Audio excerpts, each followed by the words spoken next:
Our prince traveled for over 3 years so that they almost completely forgot about him in town.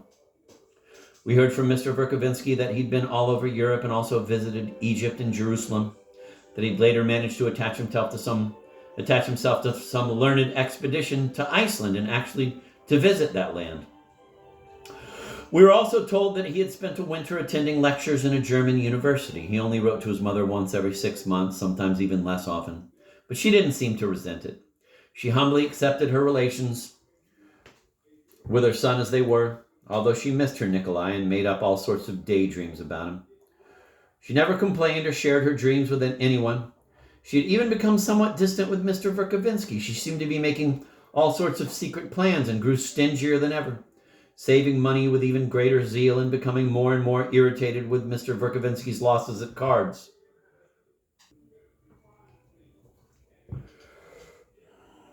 Finally, in April, she received a letter from Paris from her childhood friend Praskovia Drozdov, the general's wife. They hadn't seen each other or corresponded for over 8 years, but now suddenly Mrs. Drozdov wrote that Nikolai had practically become a member of their household, that he had become a very close friend of her only daughter, Liza, and that he intended to accompany them to Verney-Montreux in Switzerland that summer, despite the fact that in the family of Count K, a very influential personage from Petersburg, he was also received like a son and had almost moved in on the Count in Paris. Mrs. Drozdov's letter was brief and its point obvious, although she drew no conclusions from the above-mentioned facts. It didn't take Mrs. Stavrogin very long to decide what to do. Taking along her protégée, Dasha, Shatov's sister, she left for Paris by the middle of April and from there went to Switzerland. In July, she was back by herself. She left Dasha at the Drozdovs, who, she told us, were coming back to Russia by the end of August. The Drozdovs also owned land in our part of the country, but General Drozdov, who was an old friend of Mrs. Stavrogin and a former army colleague of her husband, had found that his duties constantly prevented him from spending any time on his magnificent estate.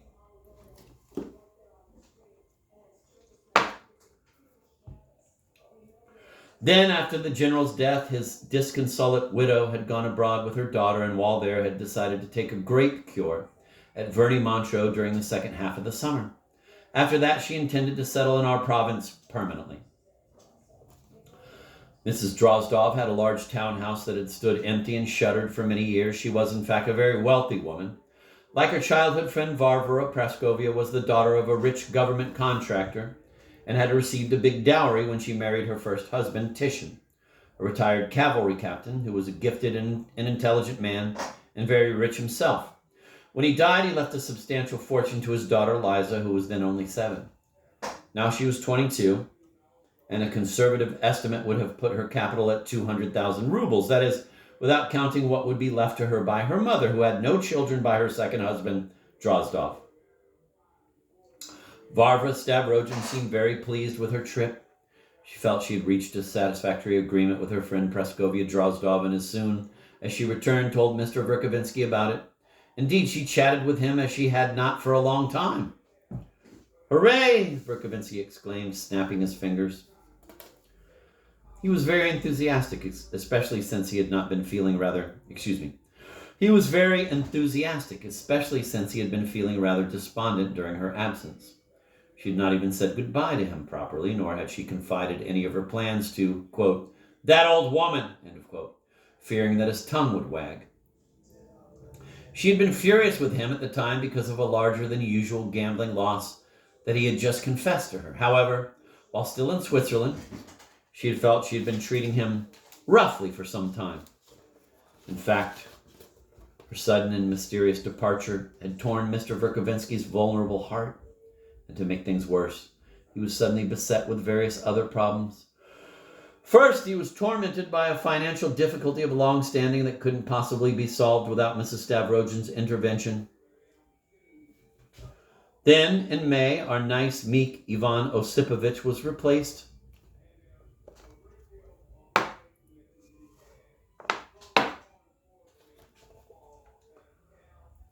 And under rather unpleasant circumstances at that, and while Mrs. Stavrogin was still away, the new governor, Andrei Antonovich von Limp, took over. Immediately, there was a noticeable change in everyone's attitude toward Mrs. Stavrogin and naturally toward Mr. Verkovensky as well. At least he noticed some unpleasant and significant indications and was rather subdued by having to face everything alone. He knew from absolutely reliable sources that some of the ladies of our town intended to stop visiting Mrs. Stavrogin. The incumbent first lady, it was said, had a reputation for being very proud and haughty. But at least she was a real aristocrat. Quote, unlike poor old Mrs. Stavrogin, end of quote. Everyone seemed to have heard somehow that the new first lady and Mrs. Stavrogin had already met socially and had parted on decidedly unfriendly terms, and that the mere mention of Mrs. von Lemp's name caused painful symptoms in Mrs. Stavrogin. But now, Mrs. Stavrogin's triumphant air and her scornful indifference to the ladies' opinions of her But now, Mrs. Stavrogin's triumphant air and her scornful indifference to the ladies' opinions of her revived Mr. Verkovensky's faltering spirits, and he immediately became gay and cheerful. He began to describe to her in gloating tones, in which she detected a certain obsequiousness toward herself, the arrival of the new governor in their town. Quote, I'm sure, cher ami, that you already are fully aware, end of quote, he said in an affected voice, drawing out his vowels. Quote, what a Russian administrator is like in general, and particularly a newly promoted, newly baked, we may say, Russian administrator. But I don't suppose you'll grasp the meaning of what might be called administrative passion, or what sort of animal it is.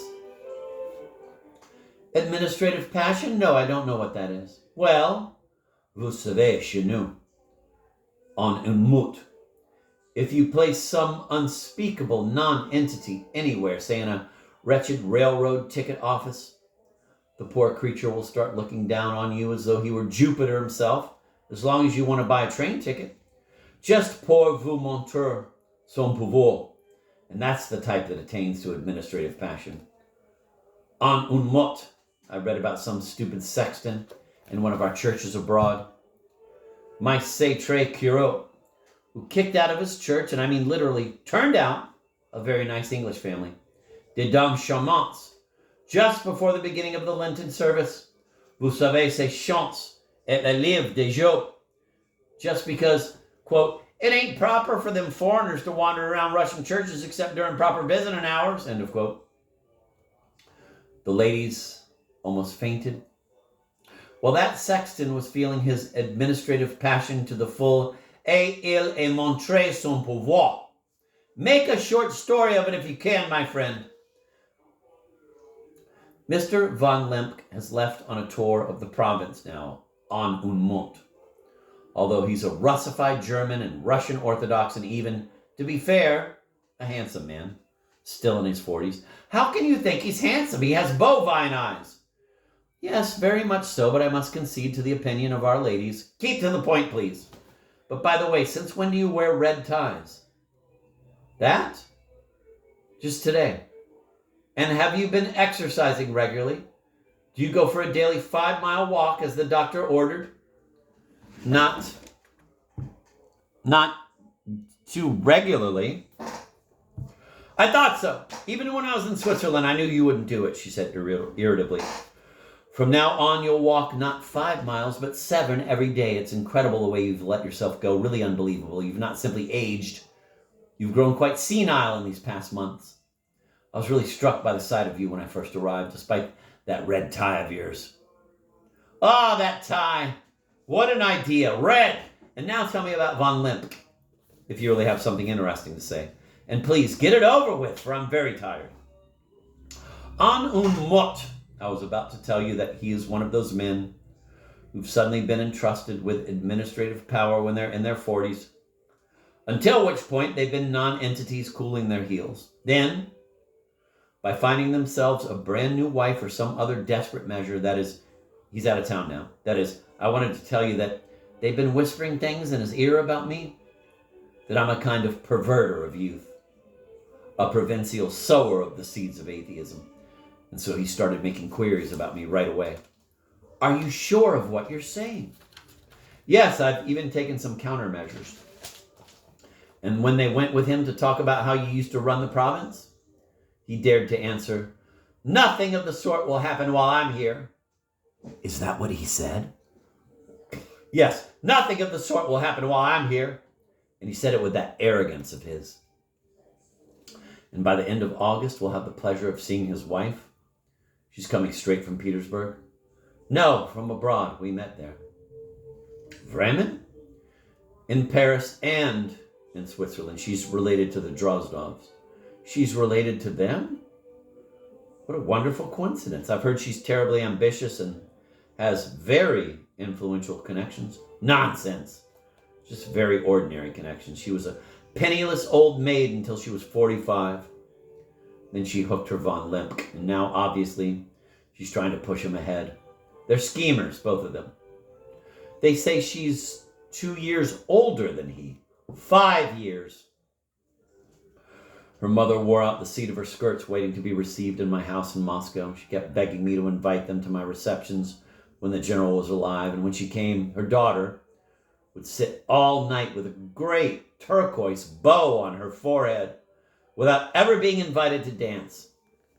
I'd feel sorry for her, and when 2 o'clock in the morning rolled around and she still didn't have a partner, I'd send her one. She was already 25. But they dressed her in short dresses as though she were a little girl. It was positively awkward to invite them. I can see that bow now.